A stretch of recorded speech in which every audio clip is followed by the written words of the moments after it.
ఇప్పటికే గత కొద్ది రోజులుగానే నిన్న ఈరోజు ఈ మధ్యకాలంలోనే ఏకంగా 31 మంది అవ్వాతాతలు పెన్షన్లు అందుకునే పరిస్థితిలో అందుకోలేక నడచలేక అవస్థ పడలేక ఏకంగా 31 మంది ప్రాణాలు విడిచిన పరిస్థితులు కేవలం ఈ 2 రోజుల్లో 31 మందిని చంపిన ఈ చంద్రబాబు నాయుడు గారిని హంతకుడు అందామా లేకపోతే అంతకన్నా దారుణమైన పదం ఏదైనా ఉంది అంటే అదందామా అని చెప్పి ఆలోచన చేయమని కోరుతా ఉన్నా.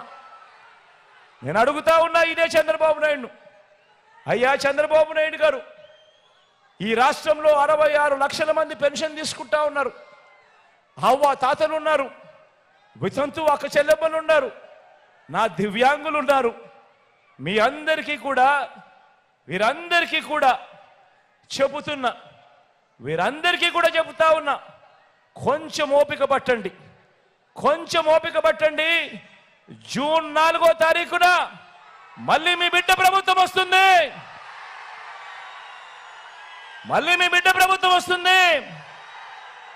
నా మొట్టమొదటి సంతకం మళ్ళీ వాలంటీర్ల వ్యవస్థ తీసుకొచ్చి ప్రతి ఇంటికి కూడా మళ్ళీ సేవలు అందించే కార్యక్రమం నా మొట్టమొదటి సంతకం చేస్తాను అని చెప్పి సందర్భంగా తెలియజేస్తా ఉన్నా.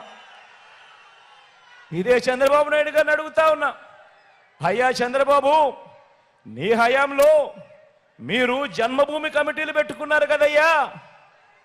పెన్షన్ కావాలన్నా, రేషన్ కావాలన్నా, సర్టిఫికెట్ కావాలన్నా, చివరికి మరుగుదొడ్లు కావాలన్నా కూడా లంచం ఇస్తే కానీ, వివక్ష లేనిదే కానీ ఏ ఒక్క పేదవాడికి అందే పరిస్థితి అప్పట్లో ఉండేది కదయ్యా.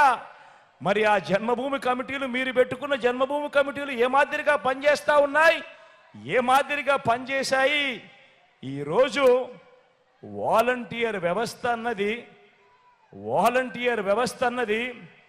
జగన్ అభిమానించే ఈ సైన్యం ఎలా పనిచేస్తా ఉంది అని అంటే చంద్రబాబు నాయుడు గారి గుండెల్లో రైళ్లు పరిగెత్తించే కార్యక్రమం జరుగుతా ఉంది అని కూడా ఈ సందర్భంగా తెలియజేస్తా ఉన్నా.